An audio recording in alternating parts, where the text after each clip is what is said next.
Rangau Panasong Maidamau Dangarang Maidamau Panasong Pathalau Panasong दिमाकुसि बाथौ गौथुमनि 32थि जुथुम्माया दिनैनिफ्राय जागायबाय। उदालगुरि जिल्लानि सिङाव थानाय दिमाकुसि बियाबनि बाथौ गौथुमनि 32थि बोसोरसालिया जुथुम्माया दिनै 24 जानुवारि आरो 25 जानुवारि खालाराव साननैनि बायदि मेहेरगोनां हाबाफारिजों दिमाकुसि बियाबनि सिङाव थानाय सा खासिबारि दालाय बाथौ गौथुमनि हेफाजाबाव खुंजाबाय। दिनै 24 जानुवारिनि हाबाफारि बायदि फुंनि समाव फुंबिलि आर'जजों जागायना फिरफिला बिरहोनाय, गोथैसि बावनाय, फोसावगिरि आरो दौरि दौसिफोरनि सावरायनाय, लाइमोनफोरनि सावराय मेल आरो रुंसारि दानसोरां बर' गोसोखां थान्दै मेलजों हरसिम सोलिनानै गिबि साननि हाबाफारिया थुंगेयो। मख'जायोदि दिनैनि सावराय जुथुमावनो दिमाकुसि बियाब बाथौ गौथुमनि गोजाम आफादखौ सिमफायनानै गोदान आफाद दाफिननाय जायो। दिमाकुसि बियाब बाथौ गौथुमनि 3 बोसोरनि थाखाय खामानि मावनो गोदानै बिबान मोननाय गुबै आफाद, माइनाव आफाद आरो लाइमोन आफादनि आफादगिरि आरो नेहाथारि फारियै गुबै आफादनि प्रसेनजित बसुमतारी आफादगिरि, माइनाव आफादनि नेहाथारि फुंसोरां बर', दिपाली बर' आफादगिरि, सिनायस्रि मुसाहारि नेहाथारि, लाइमोन आफादनि आफादगिरि प्रदीप दैमारी, बाबुल बर' नेहाथारि। गिबियावनो जोंहा रादाब नायगिरि नोंथांमोननिसिम दुलाराय बाथौ गौथुम लाइमोन आफादनि जानानै खुलुमनाय सिबिनाय जासिहरबाय।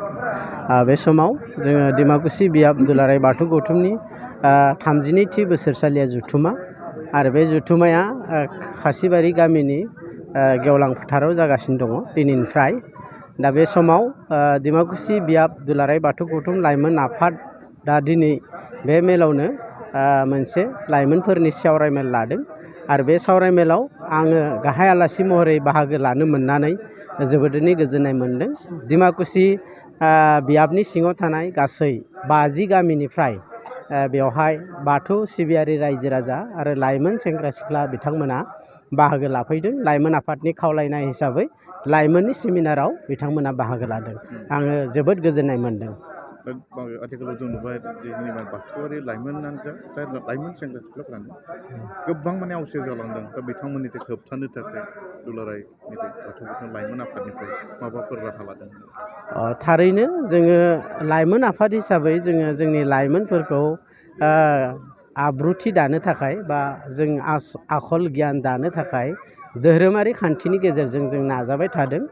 दा खोथाया जाहैबाय मा, जोंना लाइमोन बिथांमोनखौ जोङो जोंनि धोरोमनि आसार खान्थि बा जोंनि सिबिनाय खान्थिफोरखौ जोंहा मा होनना बुङो, मंगलबार सान जिथुनिखि गोथार मंगलबार साना जोंहा बाथौ धोरोमनि गोथार सान आरो बे मंगलबार सानाव जोङो दिनैनि समाव जोङो लाइमोन सेंग्रा सिख्ला बिथांमोनखौ जोंनि आर'जनि हाबाफारिफोराव बा गामिनि थानसालिफोराव जोङो लाइमोन सेंग्रा सिख्ला बा जोंनि फरायसाफोरखौ बांद्राय मोननो हायाखै।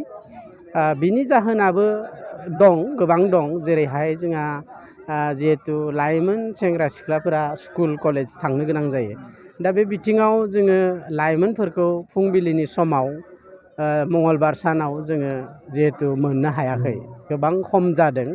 दा बे बिथिङाव दुलाराय बाथौ गौथुम लाइमोन आफादनि जानानै आं बेखौसो खावलायनो सानो जे जोङो सावरायदों, जोंनि गोजौ लेभेलावबो सावरायदों जे लाइमोनफोरखौ लानानै धोरोमारि सांग्रांथि खालामनो थाखाय इयुथफोरखौ जिहेथु जोङो मोनसे सम जोंनि सिबिसालियाव हाबनायनि थाखाय मोनसे सम थि खालामनानै हयथ' मोनाबिलि नङाबा गुबुन बारफोराव, स्कुल गैयै बारफोराव जाहाथे जोङो बिथांमोनखौ आर'जसालियाव लांनानै धोरोमारि सांग्रांथि लोगोसे आवसारिया जानायनिफ्राय इसोरखौ गिनो, धोरोमखौ फोथायनो, समाज बेबस्थाखौ फोथायनो थाखाय जोङो नाजाबाय थादों। दा बे बिथिङाव जाय बिथां लाइमोनफोरा दिनै जोंनि खावलायनायखौ मानिनानै आखरे आखरे पालन खालामनानै थानसालि आरो न'खराव बाथौसालिफोराव आफा इसोर बोराइ बाथौखौ सुंग्रिदों, बिथांमोनखौ जोङो मोनसे गोथों लामाथिं फैनायखौ नुनो मोन्दों। आरो जों खावलायो, आं खावलायो, जाय बिथांमोना दासिमबो जोंनि खावलायनाय बायदियै थाङाखै बा लाइमोनफोरा आवसारिया जालांदों होनना सोंदों। दा बे बेलायाव थारैनो जों दुखु मोनो, बिराद दुखु मोनो। मानो होनब्ला दिनैनि समाव जोंनि लाइमोन बाथौ सिबियारि रायजो राजानि लाइमोनफोरा जाहाथे बेबायदि आवसारिया दाजाथों, धोरोमखौ आलाम लानानै सिबिनायखौ लानानै जोङो इसोरखौ गिनानै जोंनि खान्थिफोरखौ आखरे आखरे पालन खालामलांगोन आरो लोगोसे जोङो जिथुनिखि जा थांखि जोंहा जिथुनिखि लाइमोन होननानै बुङो स्टुडेन्ट समाव जोङो जाबायदि जानांगौ बेबायदि जाहाथे आफा इसोर बोराइ बाथौनि खाथियाव बोर बान्सा लानानै इयुन जिउखौ दालांनो थाखाय आं बिथांमोनखौ खावलायदों। थारैनो जोंहा गोबां थालांदों लाइमोनफोरनि आध्यात्मिक गियान शिबिर होननानै जोङो आं जेब्ला लाइमोनमोन जिहेथु जोङो उदालगुरि जिल्लानि सिङाव थानाय हरिसिंगा बियाब बै समाव बिथांमोना लाइमोन दिनै जायफोर लाइमोन दङ बै समाव हरिसिंगा आनसलिकआ लाइमोननि दैदेनगिरि बिथांमोना बिराद सांग्रांमोन आरो बिथांमोना लाइमोनफोरनि थाखाय बोसोरफ्रोमबो आध्यात्मिक गियान शिबिर होननानै बेबायदि खुंबोबाय थादोंमोन आरो आं जेब्ला लाइमोनमोन माने 18-19 बोसोराव दङमोन बै समाव आध्यात्मिक गियान शिबिराव आं बाहागो लानो मोन्दोंमोन आरो बे शिबिराव बाहागो लानो मोननानै थारैनो गावखौनो बिराद माने मोनसे आफा इसोर बोराइ बाथौआ माबा मोनसे गियान होनानै हरदों आरो बेबायदिनो आङो दिनै बे नै समसिम सफैदों। दा बेखायनो आं खावलायो जोंनि धोरोमनि गेजेरजों जोङो लाइमोनफोरनो इसोरनि प्रति श्रद्धा बिमा बिफानि प्रति श्रद्धा खालामनाय ध्यान शिबिरनि प्रयोजन जादों जोङो होनांगौ बिथांमोननो। दा बे बिथिङाव जोंनि लाइमोनफोरनि गेजेराव जोंहा सावरायनाय जादों दाखालि बयबो थेलामारायाव जोङो डेलिगेट मिटिङाव जों सावरायदों लाइमोननि जानानै जे जोंनि 11-12-13 बोसोर बैसोनि उन्दै उन्दै फंबाय बिनानावमोनखौ लानानै जाहाथे जों धोरोमारि गियाननि मोनसे शिबिर होलांनो हायोब्ला हयथ' बिथांमोना लाइमोन जिउखौ खारथक खालामनो हागोन बेखौ मिजिं खालामनाय जादों। दासिम खिन्थु जोङो हानाय जायाखै जायनि थाखाय नोंथाङाबो उपलब्धि खालामदों आरो जोंबो उपलब्धि खालामगासिनो दं। थारैनो जोबोद गोजोनथाव जोंहा आसाम सरकारा दाखालि जिहेतु थेलामारानि 50,000 गौमा आर'जआव जोंनो मोनसे पेकेज फोसावलांदों बेयो जोंनि थाखाय जोबोद बरायथाव। बिथाङा जोंनि थाखाय इन्डिजिनियास कालचारेल फेथनि जिथु सिबियारि बिथांमोननि थाखाय बेबायदि फोसावनाया जों गिबियावनो जोङो बाथौआरि हिसाबै बिथांखौ बहुत धन्यबाद होदों। जोंनि गेजेराव माने जिथुनिखि थानसालि लुनो थाखाय बिथाङा गोबां माने पेकेज फोसावलांदों बेखौ जों बरायदों आरो जोङो आसा खालामदों जे बिथाङा जिथु बुंदों बे बुंनाया आखरे आखरे पालन जागोन बा जों मोनफ्रोमबो जिल्ला आरो थानसालिफोरा सरकारनि अनुदानजों जोंनि सिबिसालिखौ मोजाङै साबना हामना लुनानै लानो हागोन। बेजों लोगोसे नैबे फैबाय थानाय समफोराव जोंनि बाथौ जिखिनि धोरोमारि दं बे धोरोमा मुलुगाव गेवसारगोन होननानै साबना हामना जागोन होननानै सानो फोथायो।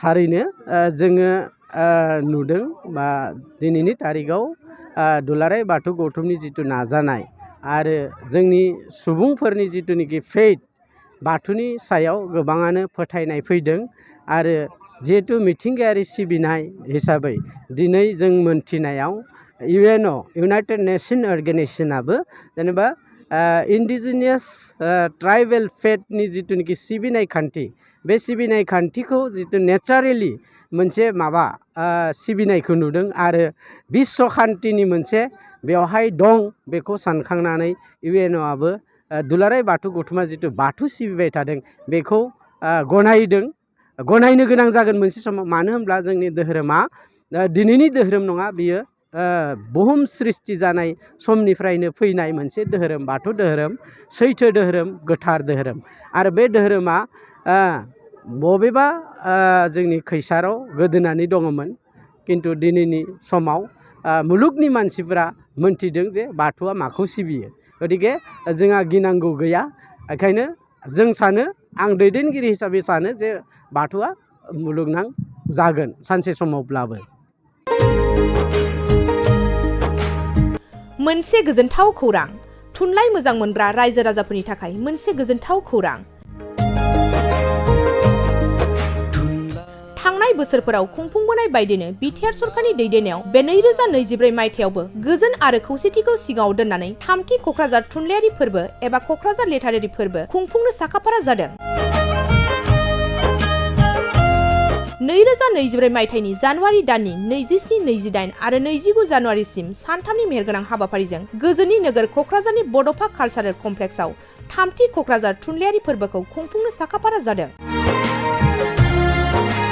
बे फोरबोनि गाहाय थांखियानो जादों बर' राव थुनलाइखौ बुहुमाव सिनायथि होनायजों लोगोसे बे फोरबोआव गुबुन गुबुन हादरनि गुबुन गुबुन हारिनि थुनलाइ लिरगिरिफोरनि रोंगौथिखौ फोरमायलायनाय। बेनिखायनो गासै रायजो राजाफोरखौ लोगोसे गोसो गुदुं थुनलाइ लिरगिरिफोरखौ बाहागो लाफैनो थाखाय बानजाय आफादा खावलायहरदों।